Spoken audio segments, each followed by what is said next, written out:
Okay, you're good. Thank you. I would like to call the Policy Committee of the Portland Board of Public Education to order. It is Monday, December 15th.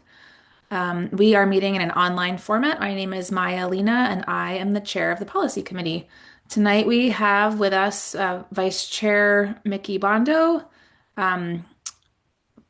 District 2 Representative Ali, and At-Large Representative Yusra Ali. We also have Board Chair Lenz joining us. From the staff side, tonight we have Chief of Strategy and Operations, Dr. Warren. Um, Jesse, forgive me if I get this incorrect, but Director of, I don't want to mess up your title. Go ahead. Chapter Special 104. education for Oh, Jesse, sorry. Jesse, yes, go ahead. special education and student support. Thank you, Jesse. And Kathy, would you like to introduce yourself? Yes, Kathleen Ball, the coordinator for Chapter 104 programming, district programming. Great. Thank you so much for being here tonight. Absolutely. Tonight on our agenda, we have a few policies that we've been discussing for the last couple of meetings to review and vote on. BEDH, which is public participation at board meetings, and then ACAA and ACAB, which are harassment, discrimination, and sexual harassment of students and school employees, respectively. And then we will have a presentation about Chapter 104 programming in our district. But first, I'm going to see if there's anyone here who would like to give public comment.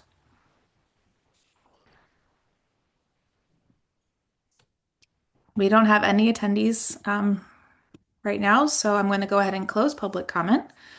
And that means that we can get started. We'll start with policy BEDH. Dr. Warren, do you want to start us off on this?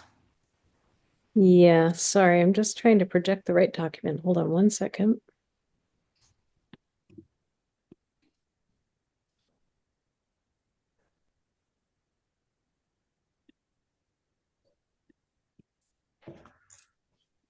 Sorry, I'm in the wrong spot.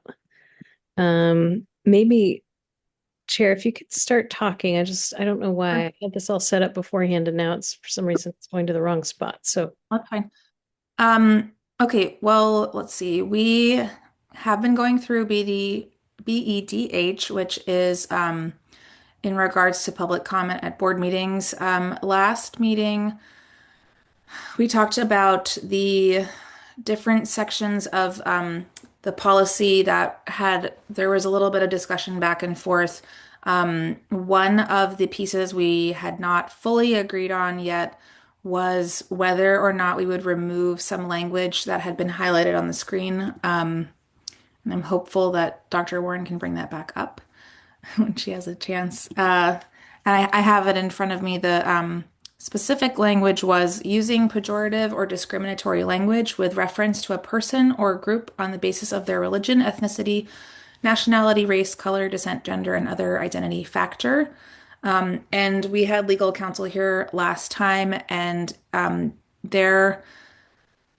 they explained to us after we asked for clarification that this would be a violation of the First Amendment to keep this language in there. So after, the week of review, I feel that it would be in the best interest of the committee to remove that language so that it's very clear what is or is not allowed with regard to the First Amendment. Sorry, I'm back to, oh, here we go. Thank you so much, Dr. Warren. That was one piece I know some people wanted to share some things on, but before I open it up to committee members, Dr. Warren, I know there were a couple other minor changes that you and I had discussed. And Dr. Warren, you're on mute still. yes, I'm back. Sorry. Trying to manage too many things on the screen. So yeah, the primary thing that we talked about was just it seemed like looking at well, first of all, the red lines here still stand in terms of some of the language that was just being, I think, cleaned up a little bit and aligned more to the law, like school and education matters, as opposed to the operations of the schools. So that language was proposed by the lawyer, and I think probably still makes sense. And then they simplified complaints concerning specific employees to except for personnel matters. The thing that we had talked about a little bit was that maybe student matters didn't seem totally clear. There are probably many student-related matters in terms of hopefully the impact of everything that we're doing on students. And so that's obviously not what folks are trying to address here. It's more a question of a student, something that's specific to an individual student.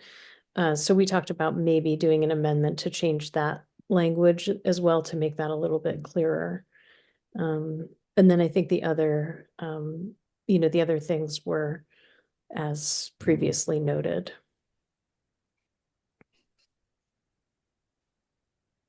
Oh, sorry, and sorry, I should note this.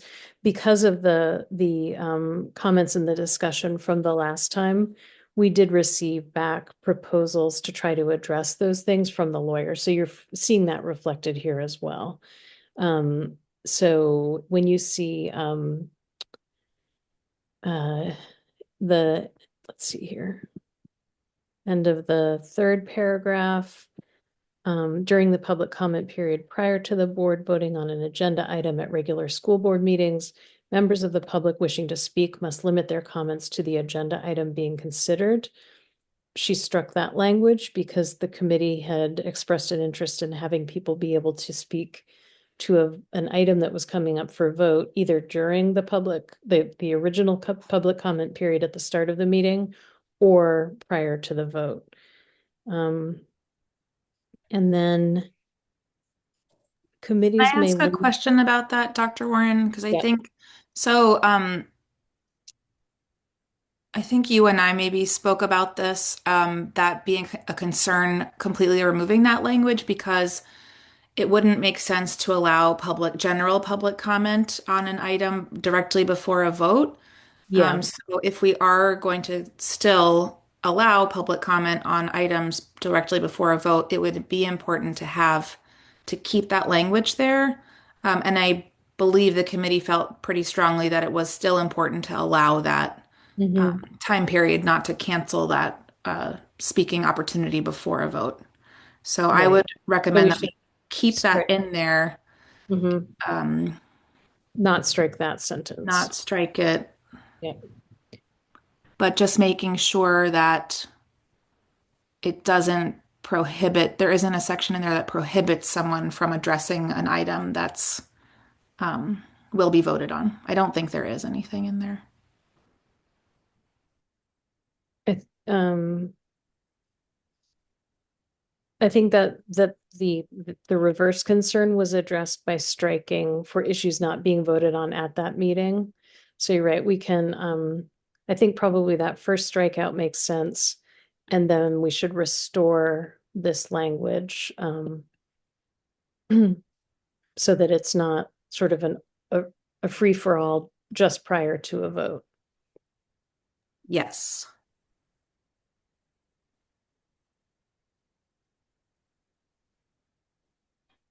And then the other thing that was an effort, I think, to respond to the committee's discussion last time was adding this language here. Committees may limit their public comment periods to 30 minutes per committee meeting at the discretion of the committee chair. And the thinking behind that, I think, was that especially with something like the finance committee where they've got just under an hour and a half to meet and we're heading into budget season, there could be a lot of public comment. And if there were no limits or ability to put limits on it, it could make it impossible for the committee to actually get its work done. So I think that was the intent behind that one. Those were the primary changes. One other thing that I have been thinking about in this past week has been that our city council in Portland has an option for people to email public comment, which is different than emailing the city councilors directly. So there's an email address that's publiccomment@portlandmaine.gov. And if we wanted to, as a board, we could offer that opportunity so that people wouldn't have to speak at the meeting. but that if they emailed their comment, at noon before the meeting, their email would get published to Diligent Community and would be publicly available. Right now, if people email the board, it's, accessible to the public if they request it, but it's not publicly posted. So that would be something I'm curious about, the rest of the committee, if you have any thoughts on that, if we should add that into policy, maybe try it out as something that's not policy related, but we could have a practice of that. So that's another thing I'm wondering about. Yes, Yusra Ali, you had your hand up. Yes, about that, I would just wonder, um, who would do it, and are we, although it is important that we do publish public comments, like you said, if people requested it, they can get it. Just my question would be, who would be in charge of that, and would that add like extra thing to their plate that's already full, I'm pretty sure. I mean, yeah, yes, it definitely would add to somebody's plate. I think most likely it would go on the responsibility of whoever is uploading documents to board docs, which I believe presently is Kate Phoenix. Um, Okay. so yes, that's a great consideration.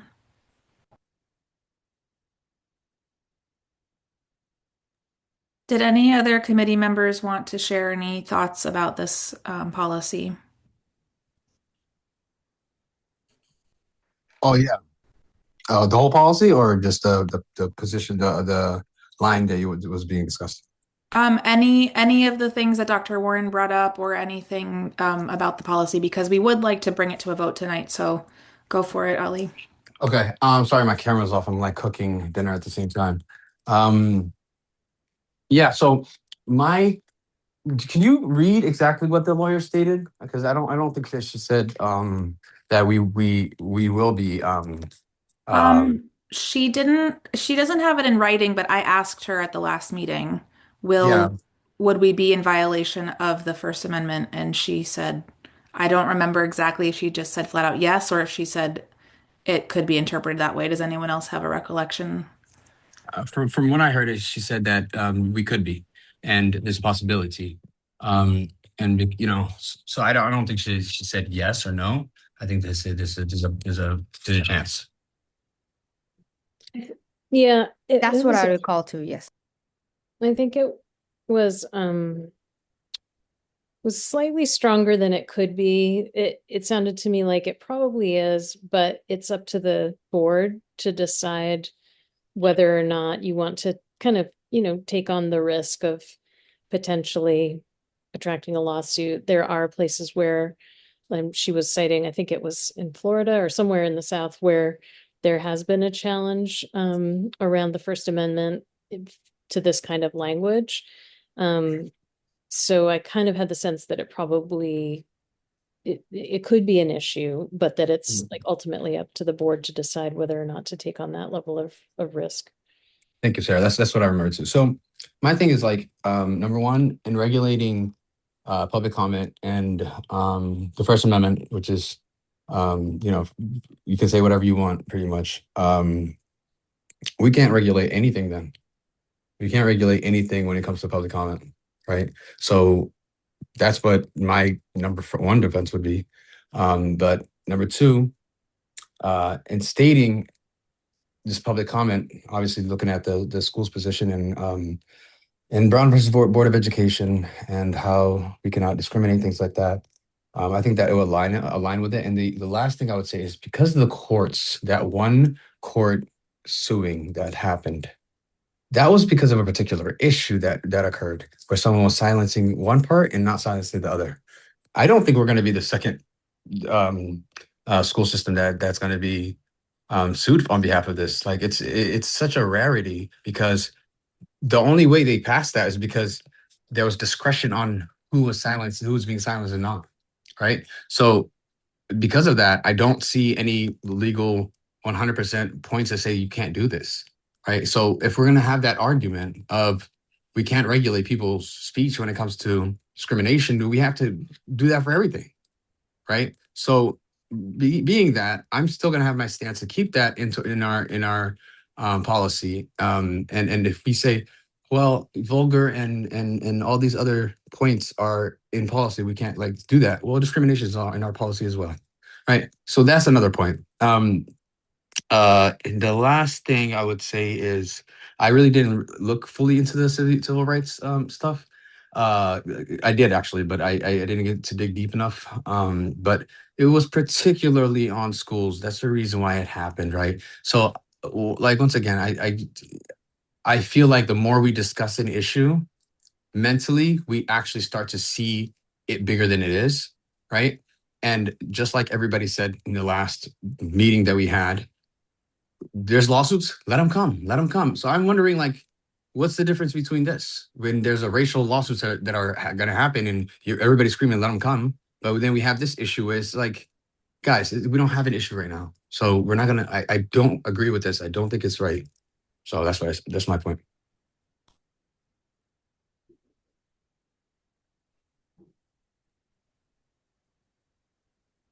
Yes, Vice Chair Bondo. Yeah, thank you. Can you hear me? Okay.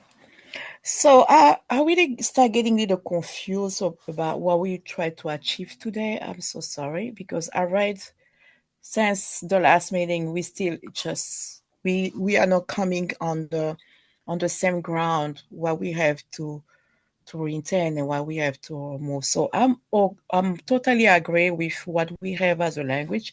So I'm still concerned with the B. So what are we going to do with the B?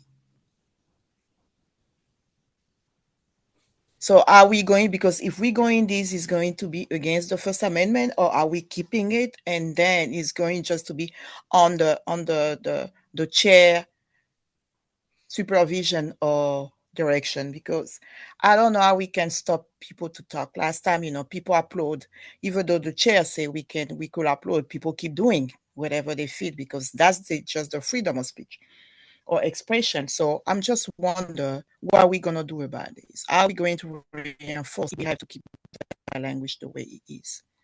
Thank you. Thank you, Vice Chair. Chair Lenz, would you like to share something? No, I might recommend someone making a motion to bring a version forward and just seeing what the vote is to see where the committee is on the language. And then if it doesn't pass, then you can try a different version, or you could amend the motion if it comes to the table. But I think you could move it forward that way and see what happens. That's helpful. I just want to respond to Vice Chair Bondo. I think that's a great question. I think, policy is one thing, but enforcing the policy is another thing. So we have to think about what type of environment we would like to have at our school board meetings.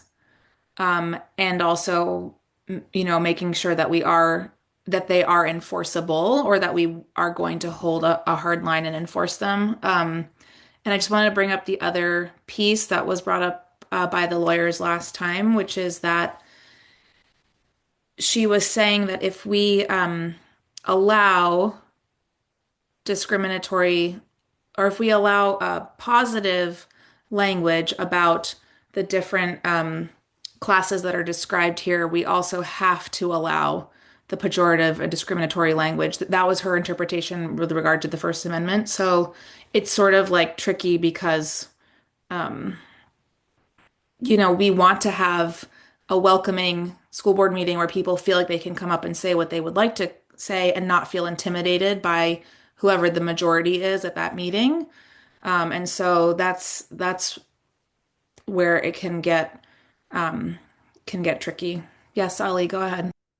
So, I mean, my amendment or my suggestion would be for we to not regulate anything when it comes to a public hearing, period, right? Or we leave it as it is. And the reason why I seek that, right? Once again, so that's the reason why I seek that. Because we either treat the public hearing like it's a public statement. You could say whatever you want. It doesn't matter if it's vulgar or not. You can state whatever you want. Or we regulate it and we make sure that there's no discrimination on behalf of it. And the reason why I get you can say positive and negative. That's not discriminatory. We're talking about discrimination in like saying that these Somalis, these Asians, These things like that also don't really align with our Constitution, right? I'm just saying, like, when it's in school, we don't have that. Our policy does not allow that. So we either treat it like it's in our school, or we treat it like it's public, like it's in public.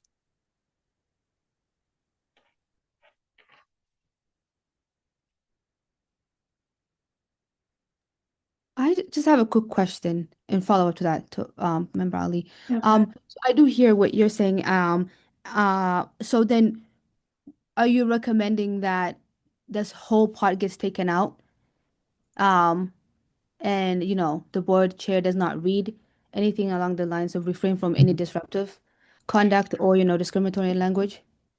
Right, because that would be so speakers will recognize. So any concerns about personnel matters, that also, right, would be against my First Amendment. Right? These things are against my First Amendment if I'm speaking for publicly. All this is against my First Amendment. That's how we're looking at it. But if we're regulating it when it comes to a school position, because this is the school position, this is how we were considering these public comments into our meetings, right? And we're considering it when we're making policies and whatnot. Then we have to regulate it, including personal matters, including discrimination, right? So because we made these, we either have to treat it like it's a school issue or it's a public issue. When it's public, you can't say nothing about it. We can't say nothing about what people do in public. I know I circulated a revision, which would be an amendment that board member Bryden shared. I don't know if anyone was able to look at it. It's almost a complete revision. And it covers a lot of these bases, but in the section, it's not up on the screen right now, but I can read part of it. She's recommended saying something along the lines of individuals who choose to speak during public comment may not relinquish a portion of their allotted time to another speaker, speak about specific individuals, or otherwise discuss personnel matters which require confidentiality, direct their comments to any group or individual other than the board chair or the committee chair as applicable, say things that could reasonably be regarded as violent, threatening, or discriminatory in a way that is intended to intimidate others and dissuade them from speaking. So that's a more general way of setting the tone for the meeting, without getting into all of these specific details. Yes, board member Yusra Ali. Yes, I was looking forward to us bringing that up. I feel like I read through board member Bryden's revisions, and I'm very comfortable with that. That kind of puts us in a sweet spot of not, attracting any lawsuits, because we don't want any lawsuits. And also making sure that there is some guidelines, because we just cannot say let it be a public comment, then that would be, invitation for chaos. So I would move. I don't know what the language is, but I would agree, and I would vote on that revision that has some kind of guidelines around behavior at the board meeting. Are you talking specifically just about the language I just read, or the entire revision that she sent? Which I would defer to Dr. Warren or Chair Lenz just about the process of this. We have another document that we're looking at, but we don't have it publicly shared. I felt like her revision was very concise, and kind of straight to the point. And that some people might say, oh, there's room for, interpretations, whatever, but I felt like it just kind of made things clearer and short and sweet. Thank you for that. Yes, Vice Chair Bond. Can we have those two on the screen? Because when I read, I like the revision, just that part can be replaced to the B here, because it's really aligned with the C. So you can see it's really moving those two paragraphs on to the same alignment. So I like what we have draft. I like the changes here, but I like that version of you just read from Member Bryden to replace the B. So if he was the intent, that's the way I feel like it's supposed to be. Or if we changing the whole revision she has done, can we just have that one on the screen back again? Thank you. And I'm trying to pull that one up. Thank you. Ali, would go ahead while we're waiting on that. Okay, so I mean, I'm gonna bring this point up while we're in this 4 years of Donald Trump and this era of whether he's allowed to say these things and do these things or not, and whether it's in the court systems and a lot of the things in the court system and it's completely against our constitution. I'm not going to like allow personally, I'm going to say this, right? I'm not going to feel like I can allow us to start changing our school and how it's being treated and the discrimination stuff. And that's actually working, right? It's working to a certain degree, right? By doing this, it's going to cause more harm. You're allowed to say whatever you want about any race or person, anything like that. It's going to, if you don't regulate speech inside of schools, whether it's as at our board meeting or not, right? To the points of don't stop discriminating. Do not talk about any group particular at that. That is a civil rights statement. That is why we had the Brown versus Board of Education in the first place. That's why MLK got killed. This is the literal reason why. I'm not going to move forward with this. No discrimination, period. And like, this is a rhetoric of this conservative, not conservative, actually, this Trump era. This is a rhetoric. It's being consistent is exhausting. So if we're going to say no discrimination in classrooms, right? And we're going to do a zero tolerance policy on that, like we have to create no discrimination environments. Or if you're public, say what the hell you want. I'm just not agree with it.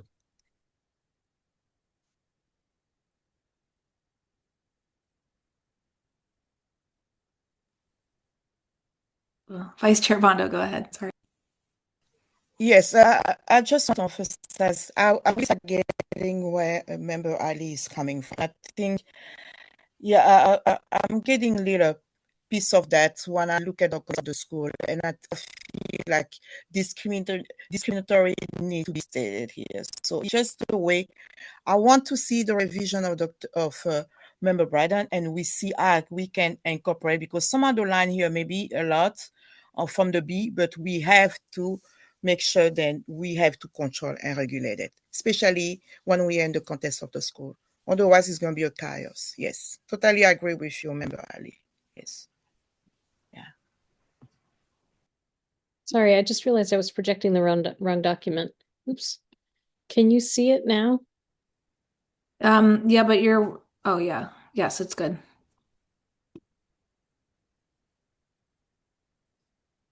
So I guess, I mean, my personal question, I fully agree with what you're saying, Ali. I still feel like I'm fairly new to school board meetings. It's been a year, and I just would love the perspective of people that have been around a bit longer and or maybe have more experience with these procedures in general. And I totally hear what you're saying about setting a precedent for our school communities that we should hold ourselves to the same standard. I would like to know more procedurally, like what is the expectation and what is the purpose of these general public comment periods, and how can we, both allow people to come and speak about what they would like, without restricting their rights.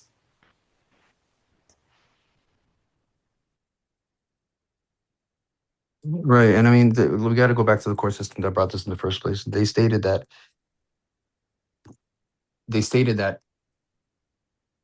okay, if you're going to talk about a subgroup in this situation, you can talk negative about them. Yes, that's not discrimination.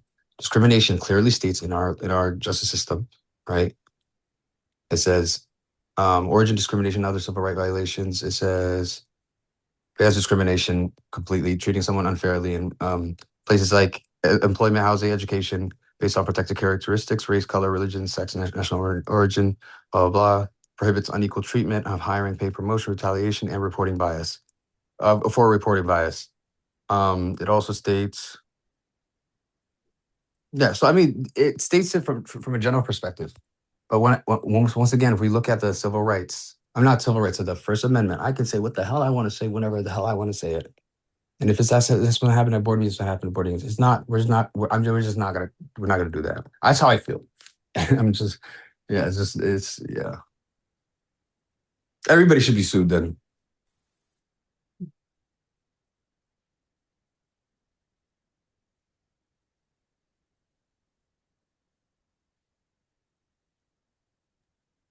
Or Chair Lenz?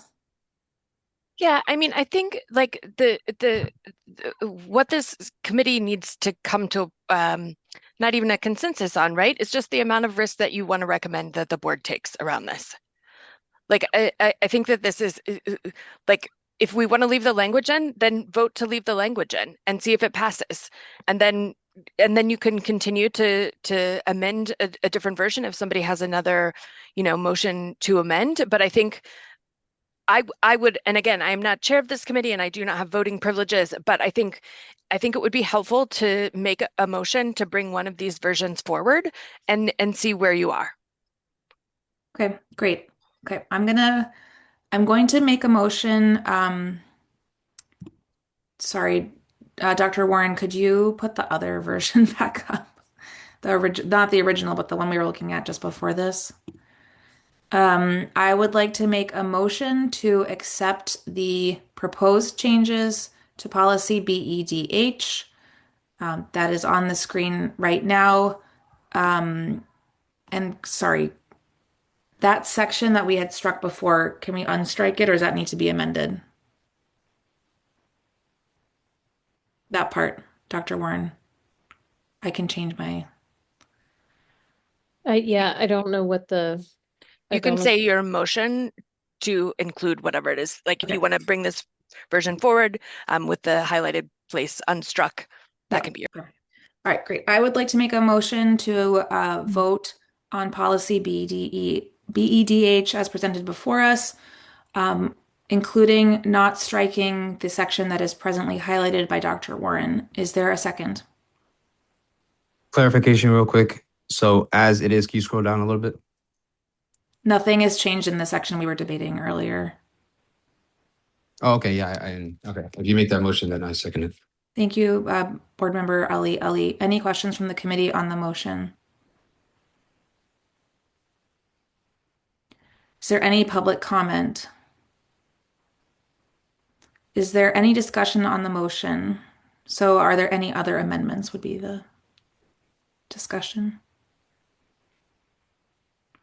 Okay, then by roll call vote, please indicate whether you are in favor of approving the proposed changes to policy BEDH that are presented before us, including removing this, unstriking the language that was just highlighted by Dr. Warren.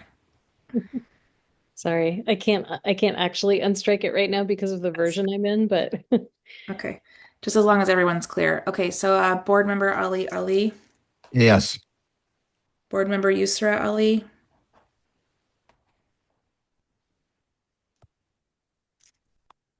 Board Member Yusra Ali.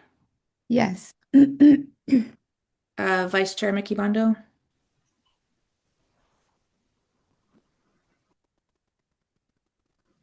Vice Chair Bondo. I think internet is lagging. Oh. Did you call me? I have an internet issue. Did you call on me? Yes. Yes. Okay. Okay, and I'm a yes, so it passes. Yes, Vice Chair Bondo, your hand is up. No, okay. Great. I mean, I think I really appreciate all of the discussion around this. I think it makes sense to pass it in this way. I'm hopeful we can get that unstruck there. And again, this will go to the full board and we will see if there's anything else recommended from there. So thank you all. Great. Our next item on the agenda are ACAA and ACAB. We've talked about this a lot again, and I would like to start the conversation on ACAA with an amendment, if that's okay with you, Dr. Warren. Great. And I don't know if you can pull that amendment up on your side. Thank you. Okay, so I would like to propose that we change the section, a part under Section 4, which now states in order to ensure that the district meets its obligations under Title IX to monitor for barriers to reporting harassment, discrimination, and sexual harassment, Portland Public Schools will maintain an anonymous reporting process to provide students the option to make a report without elevating it to a formal complaint. However, this process will not necessarily allow for an investigation. I'm proposing that we replace it with the language Portland Public Schools strives to ensure multiple avenues for reporting concerns about harassment and discrimination, including to maintain and publicize an online reporting form that is easily accessible and that provides an option to make an anonymous report without elevating it to a formal complaint. The anonymous process will not necessarily allow for investigation. And just to clarify, this is the language that was brought to us by former PPS employee Tyler Schwaller. We do currently have an online reporting system, but this will put it into policy that we must always have one available. I just want to go back to that language or that same area in the document. Yep. Because the policy does already call for that. It's just it's in slightly different language.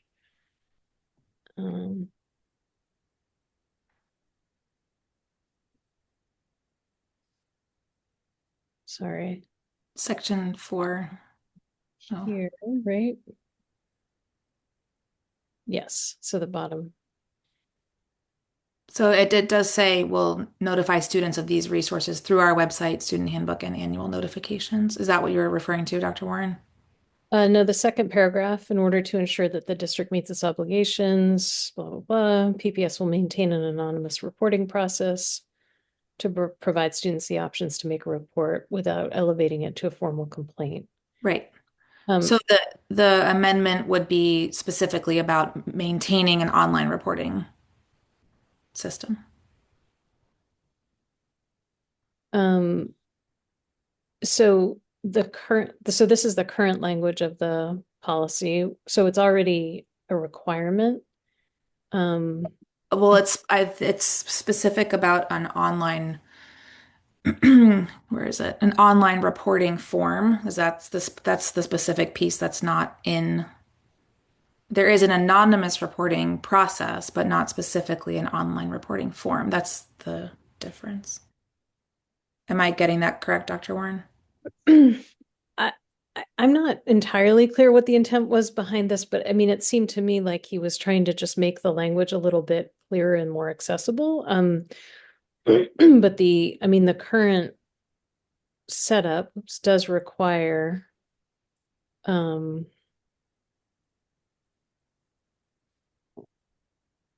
mean, I guess you're right. It doesn't say online. It is currently online.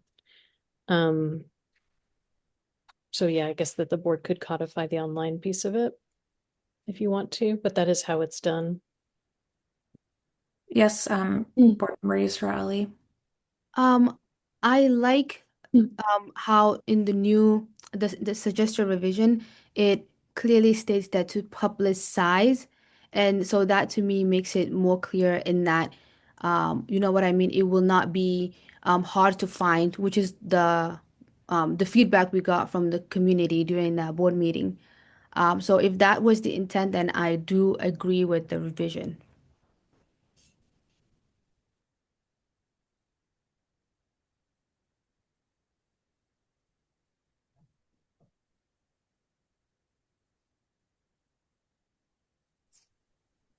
Okay, I would like to make a motion to amend policy ACAA with the proposed amendment.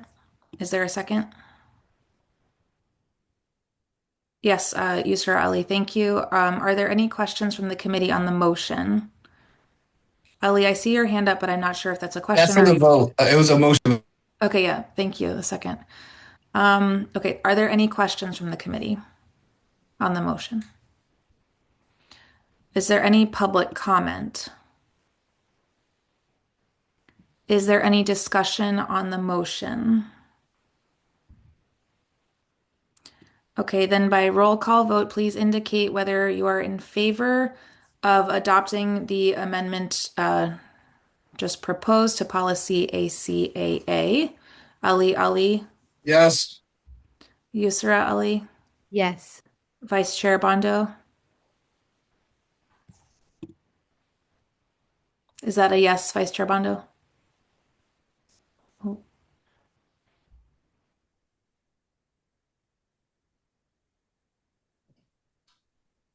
Yes, I have no idea. So if you see my hand by voting, I'm yes, because something is not working well. Okay, thank you. And I'm also a yes. So that motion passes. I believe we need to do the same thing for ACAB. So I'm going to go ahead and do that. Oh, Uh, Chair, can I suggest that we finalize sure. ACAA first, That's fine. Yep. and vote on the full policy? And Dr. Warren, correct me if I'm wrong, but I don't believe there was anything else in question about ACAA. Not that I'm aware of at this point. Oh, you know what? I was wondering if anyone else had anything that they wanted to share. I don't think there was anything in question. Okay. Great. Can I just ask a clarification question? Because I know that we've been voting about the new amendment.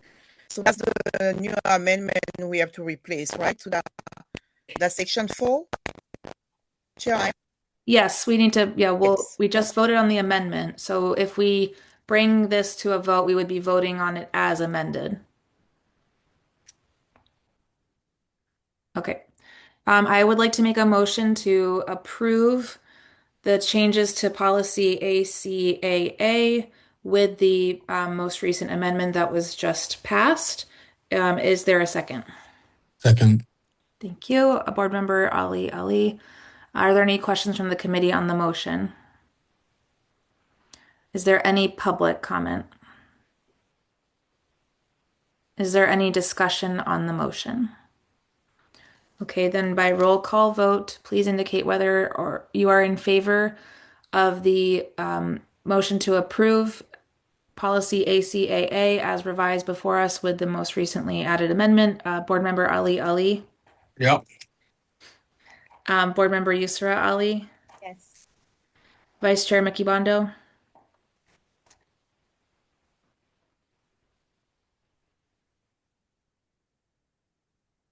Vice Chair Yeah. Bondo. Yes. Oh, was that Vice Chair Bondo?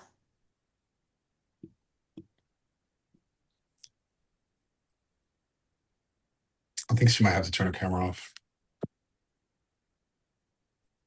Okay. I'm a yes. I'm not sure about Vice Chair Bondo, but that's 3 votes. So, oh yes, she's a Put her hand yes. up. Yeah. Thank you, Vice Chair Bondo. Okay, so that passes. Thank you all very much. So now we need to move on to ACAB, which is harassment, discrimination, and sexual harassment of school employees.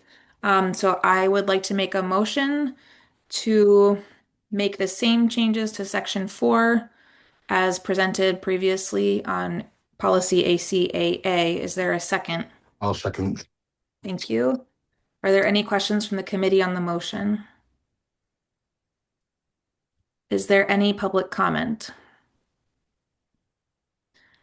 Um, Sorry, is there any discussion on the motion? Okay, then by roll call vote, please indicate whether you are in favor of amending policy ACAB, section 4 with the previously provided language that I read a few minutes ago. Board Member Ali, Yes. Board Member Yusra Ali, Yes. Vice Chair Bondo, Yes. and I'm a yes. So that amendment passes. I would like to make a motion to vote to approve policy ACAB as amended. Is there a second? Yep. A second? Oh, sorry. Mickey can take Thank it you. up one. Thank you, Mickey. Okay. Are there any questions from the committee on the motion? Is there any public comment? Is there any discussion on the motion? Then by roll call vote, please indicate whether you are in favor of accepting the revisions and the amendment to policy ACAB. Board Member Ali, Yep. Board Member Yusra Ali, Yes. Vice Chair Bondo, Yes. and I am yes. So policy ACAB passes as amended. Thank you. Dr. Warren, Is there anything else we need to do before we move to our presentation? No, not as far as I know. I think we can move on. Great, thank you so much. It's 6:47 p.m. And as I said before, we have Jesse Applegate and Kathleen Ball here to talk to us about our policy with regard to Chapter 104, which is for gifted students in Portland. So we're looking forward to that. Thank you so much. I don't know where Jesse went. I imagine he'll be here momentarily. He's Oh, yeah, there. I'm here. He's here. Okay. Dr. Warren, should I share my screen and run the presentation? If you can, but if you can't, let me know and I can get it up there. Okay, let me just set that up.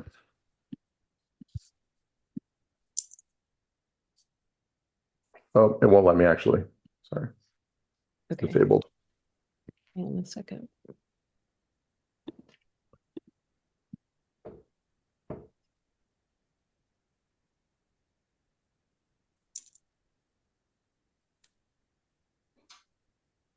Okay. Can you see that? Yes. Great. Okay, we'll go ahead and get started. So it's great to be with everybody. Tonight, I'm Jesse Applegate. I'm the Senior Director for Special Education and Student Support. And I'm here with Kathy Ball, our Chapter 104 coordinator, to present to you about our Chapter 104 programming, as well as talk a little bit about the policy related to Chapter 104. So I'm gonna just go over the agenda quickly here. Then I'm going to turn it over to Kathy to share a bit more about the program and our work there. But we're going to take you through a little bit about Chapter 104, which I should say is gifted and talented programming. We're going to talk about what that looks like in Portland. We're going to talk a little bit about how we identify students and what the program model is. And then, we're going to talk a bit about kind of our path forward here in the future, including potential changes to the board policy. So with that, I will go ahead and ask Kathy to go take us through this presentation. Okay. Thanks, Jesse. And thank you all for having us present this. It's been quite a while.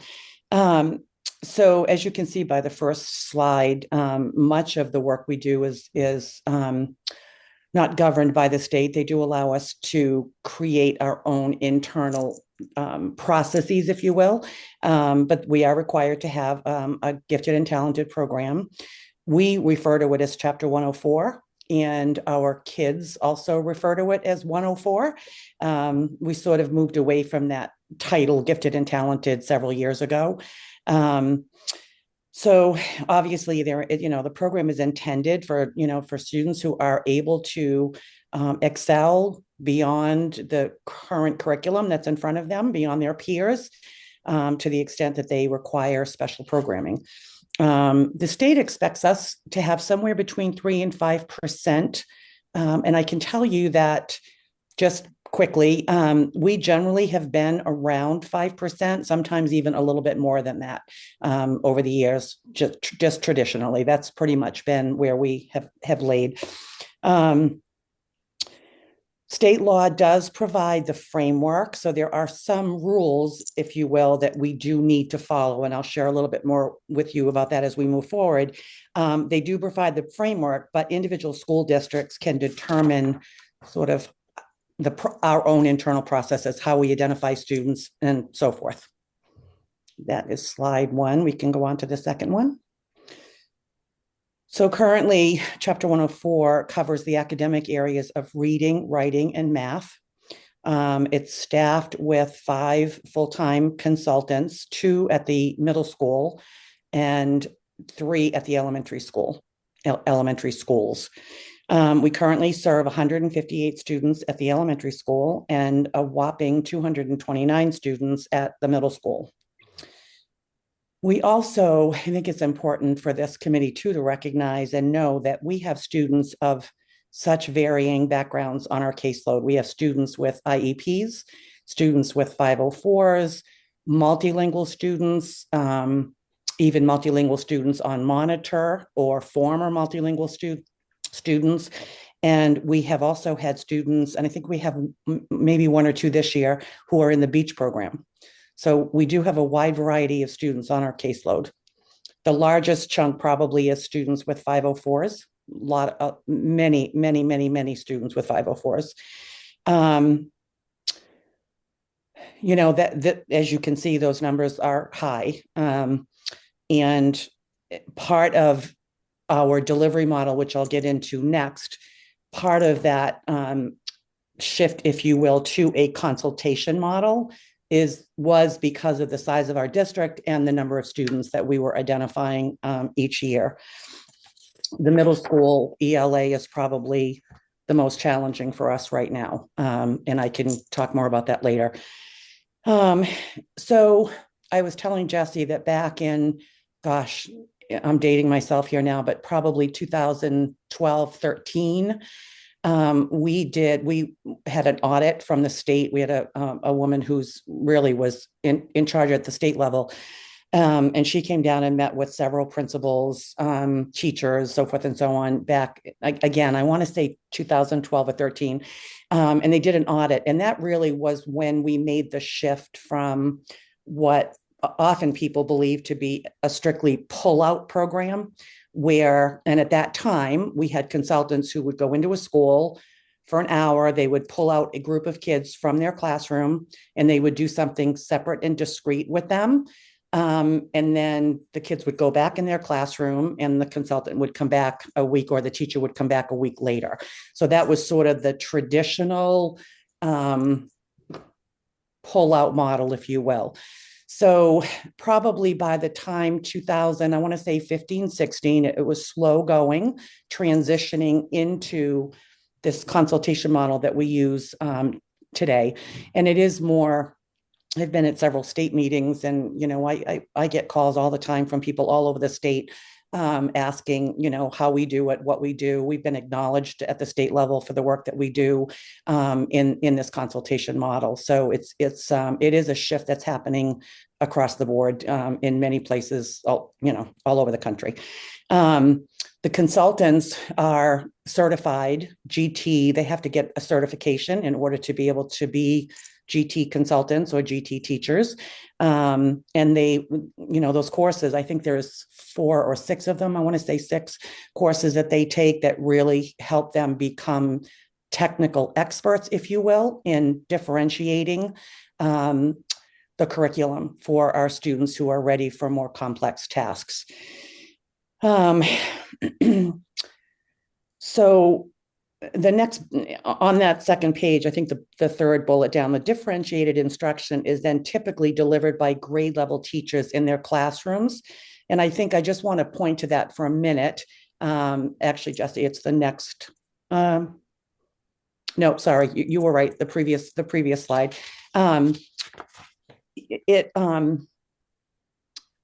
We say that it's delivered by the classroom teacher. The consultants who work in the elementary schools and middle schools push into the classrooms every week. They are oftentimes co-teachers with the classroom teachers. They also meet with the teams in every school on a weekly basis. So they are integrated and part of the team, if you will.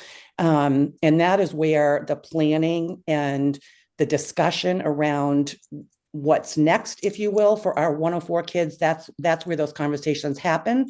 And then the 104 consultants go off and do that actual differentiation work really for the teachers. There are times when pullouts happen. And I can tell you that, just one simple example is if students are reading a separate higher level text, they may meet directly with the consultant on a weekly basis, just so that those deeper, more complex conversations and questions can occur in a smaller setting with students who are reading a particular novel, still all connected to the general curriculum. It's not separate and discrete. So those pullout sessions do happen, but again, it's planned with the team, if you will. It's decided with the consultant and the team. And also a couple of years ago, we moved the consultants every week, meet with the building administrators. That had never happened years ago. And yeah, building administrators didn't even know when they were in their building. So now they do monthly check-ins. It's a short meeting, 15 or 20 minutes. How's it going?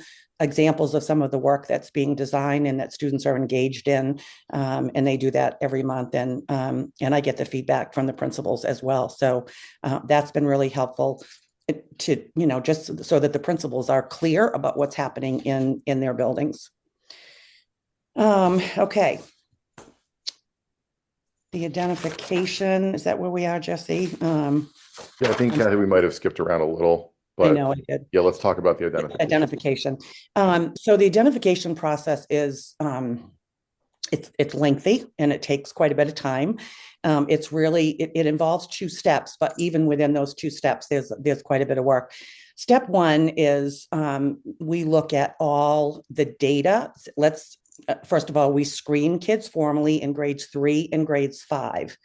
In grade 5, we do it in the fall. So we're just now finishing up our grade 5 testing.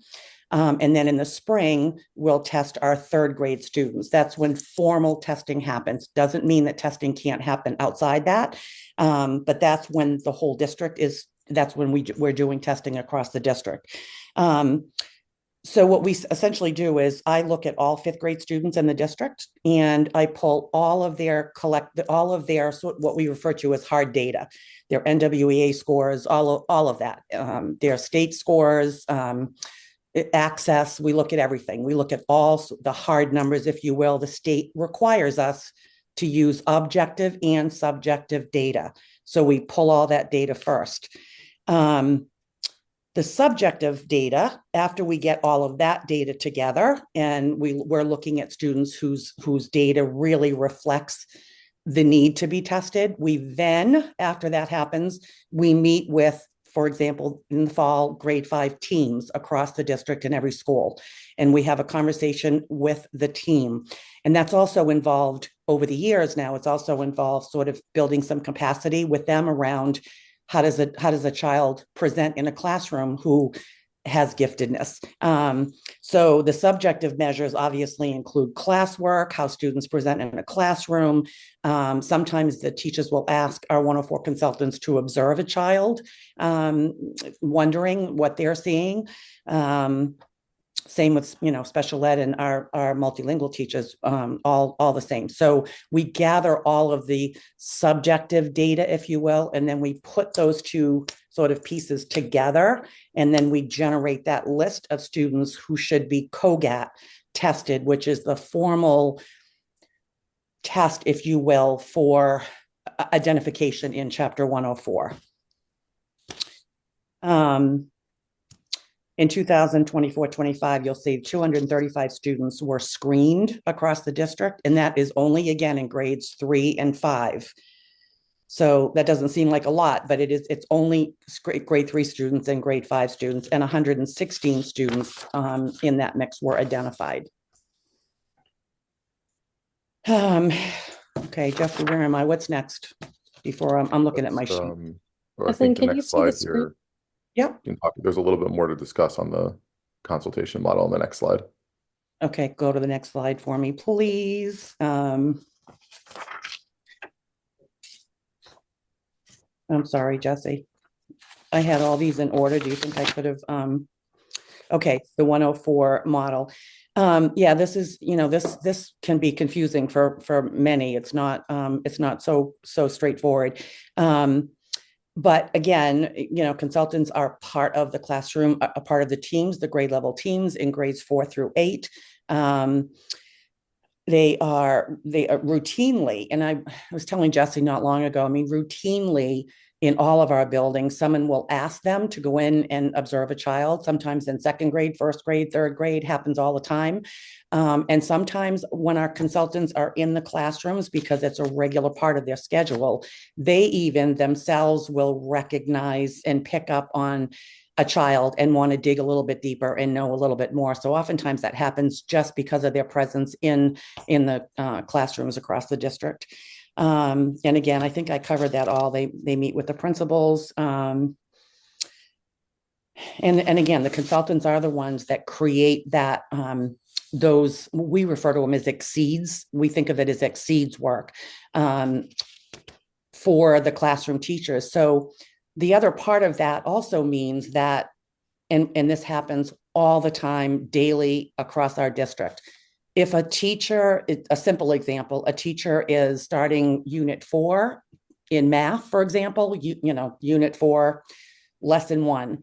We've already developed all of the more complex tasks assigned to that particular section and unit, and the teachers have access to that. So if they have a child, let's say they've done a pre-assessment and that child has already shown the teacher, they already know what's happening in unit 1 or section A, for example, and they've already mastered it. The teacher can pull that grade level work away from them and put the 104 math work in front of them in lieu of the grade level work. And teachers can do that with any child. They don't have to be identified in order for the teacher to say, you know what, he's done really well or she's done really well. She already knows it. I'm going to put this more complex work in front of her. And that happens really consistently across the district. It's happening right now. So that part of the beauty of this is that teachers, because teachers have access to this work, they can make their own decisions along with the consultant, obviously, about who can access that work and who they want to provide that work to. I think, Kathy, I'm just going to add that's, to me, one of the major strengths of the consultation model. Again, to the points Kathy's made about building capacity for teachers around this kind of work and making it accessible to students, even those who aren't formally identified. Right. That's a major benefit of the model. Yeah. Absolutely. Yeah, and teachers love it. They reach out to the consultants and they want everything for, section A, and we send them that work, and then they can make decisions daily in their classroom. So, the last bullet on that page really was, I just wanted to point out that we do, we can offer some support and do regularly for K through 3. We can't devote the amount of time we'd like to be able to for our K through 3 teachers, but we are there as a support. And sometimes I've ordered, something specific, for a child, for a teacher, if you will. We'll meet with them. We can provide resources. We just can't be pushing in and meeting with them on a weekly basis just due to the current caseload. We'd like to be able to do more of it, but it's and there is a resource, and the buildings know that, so they often will reach out. Yep. Okay, what's next? So I think, Kathy, if you want to share the next couple of slides or a few examples of the work, and then I'll speak to the policy piece after this. Okay, great. This is just an example for you. We just thought we would put something up, an example of the general ed classroom reading a particular book. They're reading a grade 5, if you will, text, Esperanza Rising, and then they use their EL workbook. The kids are working in their EL workbook. For the 104 students in grade 5, along with reading that, they're also reading a book, same theme. It's the same idea. Nothing changes. It's just a higher level text. This happens to be like a 7th grade text. And again, the discussion questions that come with that text when we meet with the students every week, and they're doing far more complex thinking, text analysis, synthesis between the two texts, which is something that can be really challenging for kids. So we do a lot of compare and contrast in this case because they're reading 2 different texts. So that's just a simple example for you of the work that the 104 students would be doing in lieu of some of that general ed classroom material. And I think the next slide went on really just to same context, if you will, but it was just an example of how it shows you the example of the grade level, what questions are presented to them based on grade level. And then at the bottom of that, you see how we increase the level of complexity by asking them the 104 extension questions at the bottom. So that happens to be in literacy, and that's a straightforward example of how the work is differentiated. Great. Thanks so much, Kathy. Yep. Okay, so that was a overview of the program. Dr. Warren, I was planning to go through the presentation entirely and then take questions. Does that make sense? Okay, great. Okay, so the last piece we want to talk about here was sort of, moving forward. So right now, the percentage of identified students from traditionally underrepresented groups continues to be a focus area for us in Chapter 104 programming. We have made progress, noting here that in 2015, about 10% of identified students were students of color. That number is now up to about 30%. But we need to continue working toward proportional representation in our group of identified students. So what we're considering now is a shift to universal screening, an approach called universal screening. It's widely considered a best practice to ensure that all students who meet Chapter 104 criteria are successfully identified. And we're actually piloting it this year at East End Community School as part of an effort to see if it's something we could expand in the future. And so on that note, I want to share the current policy related to gifted students to Chapter 104, and then a couple proposals for changes to that with the board tonight. So what's on the screen now is what the current policy in its entirety. And I'll read it. I mean, we can see that it's a general policy. So recognizing that some students are gifted with unusual learning abilities and or talents, the Portland school system shall endorse the concept of each student progressing as quickly as he or she can, and that his or her academic program shall be sufficiently flexible to provide growth at his or her academic level. Insofar as feasible, the teacher shall afford the student opportunities to progress at a more rapid rate and with activities that will give the student access to more stimuli and expert guidance in his or her special areas of interest. So this is the current policy. Again, a general kind of statement. So our recommendations are that we add an explicit statement about the establishment and maintenance of a Chapter 104 program, a district program. This is something that a number of other districts in Maine have in their policy as well. And then the other, and I'll read these here. And then the other piece is setting a goal to shift toward that universal screening model to study it and determine if we can do that. So the first proposed section would be to say, Portland Public Schools will maintain a program for gifted and talented students that's in compliance with all applicable laws and regulations. The superintendent or their designee will design and implement this program. So that's the statement on the establishment and maintenance of a program. And then in terms of the universal screening approach, to ensure proportional representation of all groups among identified students, the district's goal is to shift to a universal screening model for Chapter 104. The superintendent or their designee will study the feasibility of moving to this approach for the screenings that will take place during school year 26-27 and report their findings to the board. So again, those are just initial proposals to address those two important pieces that we're suggesting here. So that's what we wanted to share tonight. So at this point, happy to answer any questions that the committee has about this. Thank you both so much. That was really informative. I just wanted to point out that the current policy that we have was last revised in 1992, just Yes. for context. Thank you. Yes. Yeah. Yep. I noticed that too. Yes. And I guess a question for you, Jesse, of the slide you just presented, the second paragraph, I'm not sure how we could adopt that into policy. It felt a little bit more like a suggestion. Like, I think it's a good suggestion, but I wasn't sure about that language being policy language because it's specific to the year and, having it worded in that way gives me some pause. If it were to say, the district will implement a universal screening model. I guess I'm just not sure about the technicality of that part of it. I don't know, Dr. Warren, if you had thoughts about that as well. Yeah, I after I looked at it again tonight, I was realizing that in some ways that, excuse me, second paragraph reads a little bit more like a resolution.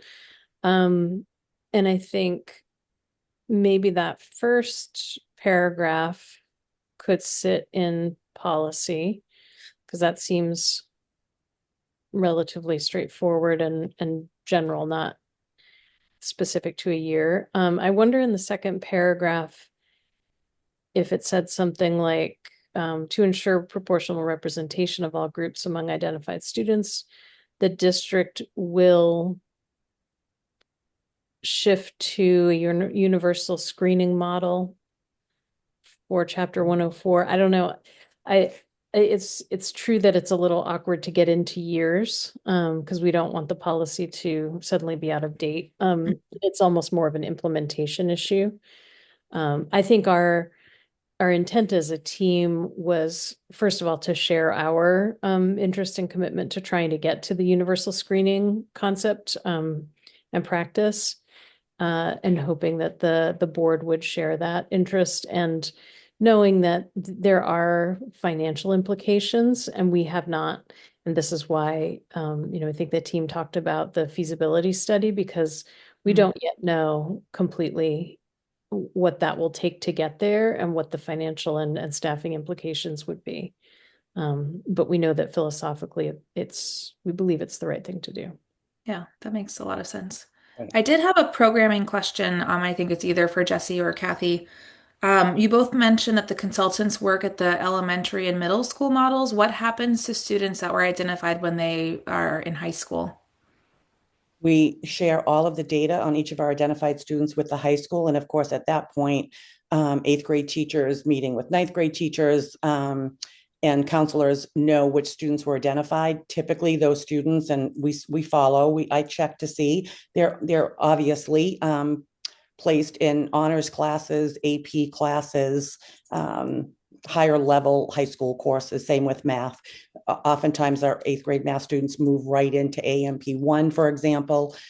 So they know that they're coming and they know who they are and they're matching their high school classes with that identification. We don't service the high school. We've never actually serviced the high school.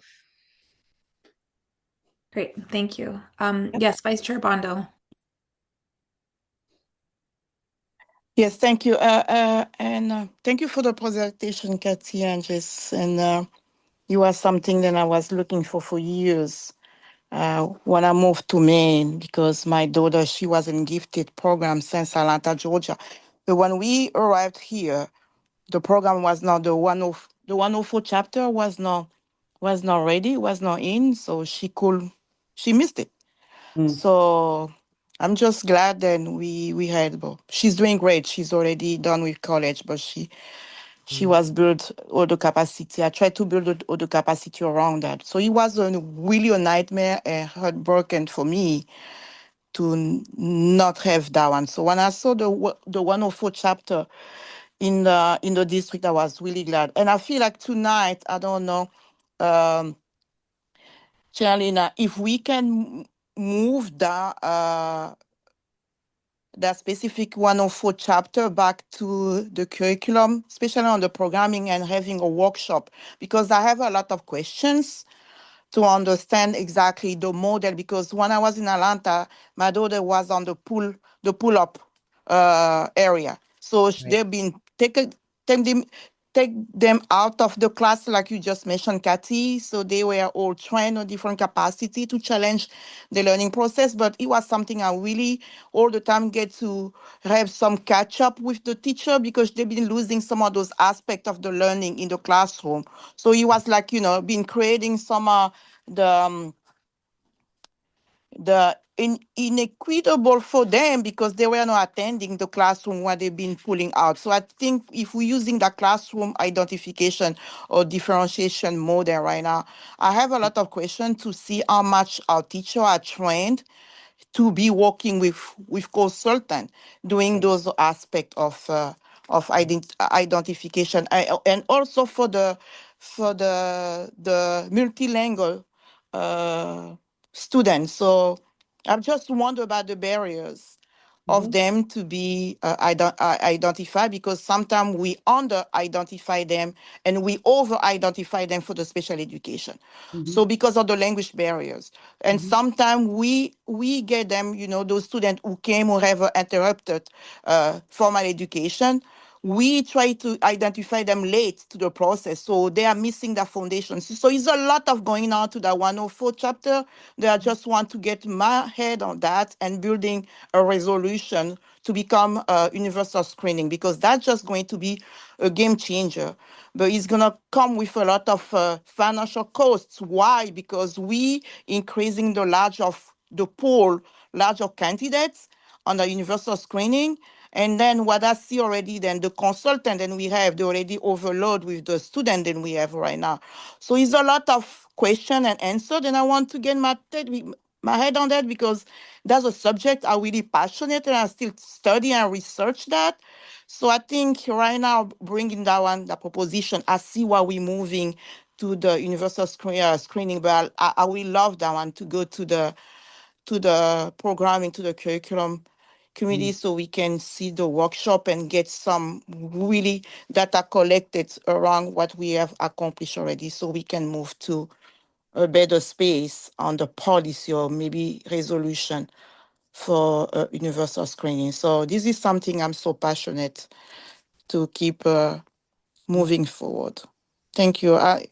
That's one of my area of expertise. So if you see me talking too much because I love it, and I've been all the time there because my daughter missed it here when she came to Atlanta, when we came from Atlanta. So I just want most our students to have an opportunity to, to be identified on time and have those opportunities to grow. It's just excellent program. Thank you. And Mickey, the only thing I want to add to that is that back in 2023, I spent a year with our multilingual team, Carlos, Jane, it was a group of us, and we did look more closely at how to better screen our multilingual students. So we do have a slightly different process for them that we go through. Okay, that's good. Yes, and that's, it's been helpful because even as I look through their data based on the team's recommendation, I was able to pull out some students that I think may have been overlooked.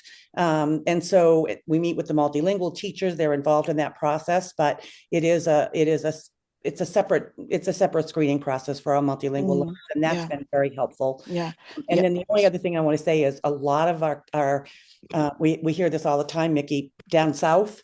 Really rigorous and robust GT programming, sometimes separate schools.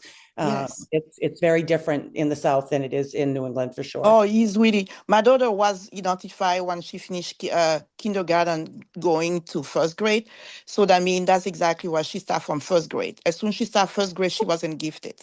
And then she was exploring NASA those years. So it was just amazing. So, but unfortunately, so never mind. So that's exactly why I'm so passionate to do that. And also when we move into the universal screening, and I would like to see how we can increase our ESL bilingual teachers to help those multilingual student identification as well. So I would stop there. Thank you. We're all interested in really spending some time around the data when we get East End done. That's being done the second week of January, the universal screening of fifth graders. So we'll have a lot more data after that, and we're looking forward to kind of really diving into that data to see what we can glean from it. So it's going to be helpful for us. I cannot wait. Thank you, Kathy. Yeah, you're welcome. You're welcome. I had a couple follow-up questions. I'm wondering about the third grade and fifth grade screening time, and Vice Chair Bondo was talking about her daughter getting, identified in kindergarten. Yes. Is the reason we do third and fifth grade from the law from Maine, or is that a resource related process? Yeah, the state doesn't tell us when or at what age. We used to do grades 3, 5, and 7, believe it or not. And then in 22 superintendents ago, we moved to not doing any middle school testing at all. And we've stayed with 3 and 5. We 3 is that year the shift happens in children, and so the end of third grade certainly makes a lot of sense. For us, fifth grade, it's a much smaller group of students that we test in grade 5, but we want to make sure we catch any that we didn't catch in third grade before they head to middle school. And I say we don't test in middle school. Last year, I did ask, really to Mickey's point, I asked our 2 consultants at the middle school if they would meet with the EL teachers, multilingual teachers at the middle school. And they generated a list of approximately, I'm guessing, but 20, 23 students, multilingual students at the middle school that we did test. So we do small amounts of testing in the middle school. Just, we want to catch them before they leave us at each level. So, Yeah, I would be interested. I mean, I know again, it's a resource issue in yeah, extending the age range and even starting earlier for some kids if possible. I know you said that the consultants are always available for the younger teachers, but I'm just trying to think of Mickey's question about can this move to the curriculum committee? I think our role as the policy committee is to see if we need to change the wording of the policy. right. It seems that your team would like to, and I agree with Dr. Warren just about the language with regard to the years. But I guess my proposal would be that maybe staff takes a look at the language there to make it more like it could be a policy for a longer period of time. I did get a message from Dr. Opperman, board member Opperman, who's the chair of the curriculum committee, and she also is very interested in this, and she was recommending a possible annual or biennial review of Chapter 104 programming as part of the process. And again, I don't know if that needs to be policy. I mean, it could be. So I don't know if there are any other committee members. We have, just a few minutes left here. If you have any thoughts on what next steps you would like to see with this policy. Or if staff would like to respond to what I just said, I'd be open to that. I mean, oh, go ahead. No, I was just going to ask you at the very beginning of what you spoke about, you were talking about third grade and the amount of time. What did you mean? Did I say amount of time? I think I meant the age range that we identify. I don't know that I. So, okay. So you're wondering why third and fifth, why not second and fourth? Is that what you're asking? Yeah, yeah. Okay. Yeah. I think as long as we have some direction from the committee, we can go away and, and also get some support from the legal team just in terms of language. As long as we know the intent, and what direction the committee is hoping to go, we could come back with some updated red lines of the policy. That sounds fine to me. I mean, I think it's really important that we had this background. That's super helpful so that we can offer, like a good revisions to the policy. I guess I don't feel comfortable with the one that is before us right now, given what we discussed. Exactly. I agree. And I think there's interest from the curriculum committee to have this be a more regular discussion. Yeah, and we'd of course be happy to present and be with the curriculum committee around this. Absolutely. So happy to set that up when it's the right time. Great. Okay, just one last call for any final comments from board members. Yeah, I just want to say thank you for the presentation. It was really good. You're welcome, Ali. Thank you. And if any of you have questions at all, don't hesitate to reach out. I'm always happy to answer them. Absolutely. Okay, thank you so much. I'm going to make a motion to adjourn the meeting. Is there a second?